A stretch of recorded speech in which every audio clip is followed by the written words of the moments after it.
Uta parlement ezongi esali déjà 2 semaines topé 15 jours. Esengeli boyeba ete moponami ya territoire ya Mushikuna na province ya Mai-Ndombe mwana mboka Fredi Bonzeke asalaki question orale avec débat na ministre ya plan mwana mboka Guylaine Yembo na ministre ya santé publique mwana mboka Samuel Roger Kamba ete na province ya Mai-Ndombe to pe na territoire ya Mushi bazali penza na mikakatano ebele na makambo oyo ezali kosalema kuna.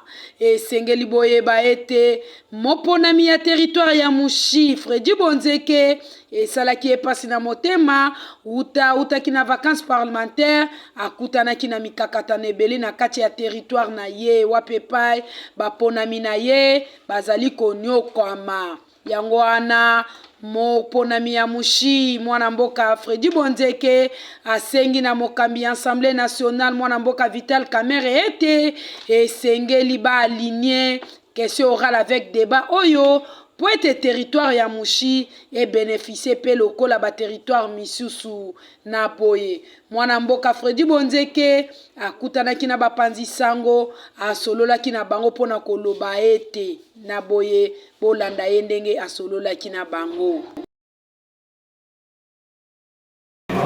Du contrôle parlementaire, pourrions-nous connaître non seulement la nature des actes, mais également les contours de cet acte? Merci beaucoup, monsieur le journaliste. Aujourd'hui, c'est le 30 septembre 2024. C'est la date butoir. C'est 15 jours après l'activité parlementaire. Supposé être la date à laquelle tout député est censé avoir déposé son rapport de vacances parlementaires. Et moi, je voulais accomplir ce devoir parlementaire. J'ai déposé mon rapport de vacances parlementaires.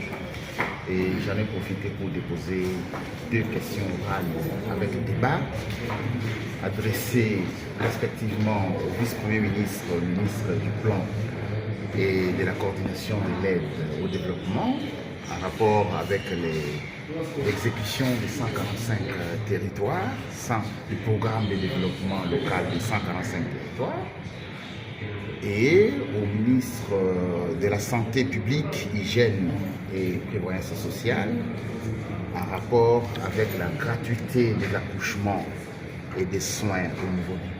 Qu'est-ce que vous reprochez au vice-ministre du Plan ainsi qu'à son collègue? Qu'est-ce que vous les reprochez? Quels sont les griefs que vous avez portés contre eux?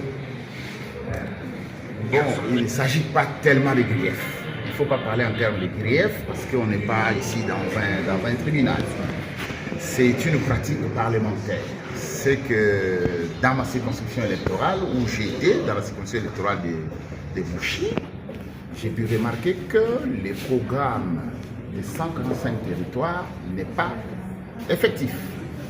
J'ai trouvé que tous les ouvrages, aucun ouvrage n'a été livré.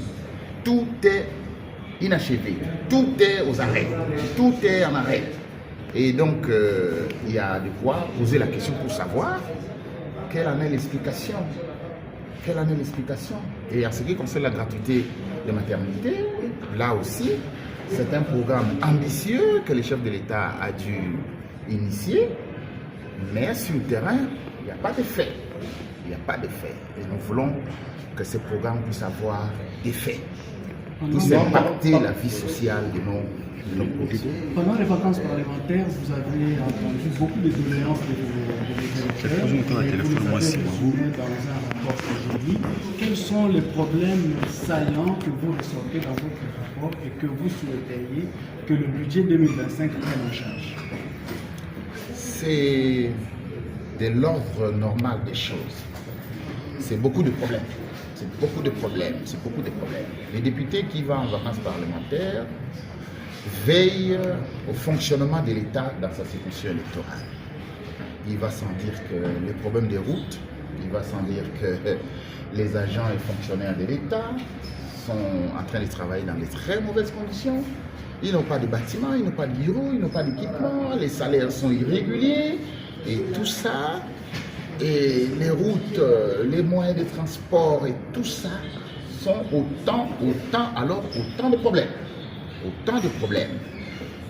Dans le secteur de la justice, par exemple. dans ma circonscription électorale de Mouchi, les tribunaux de paix ne fonctionnent pas. Seul le parquet fonctionne avec 3 magistrats. Et donc, vous imaginez la suite. La suite, c'est qu'il n'y a pas de procès. Il n'y a pas de procès. Donc, les arrestations peuvent devenir des arrestations arbitraires.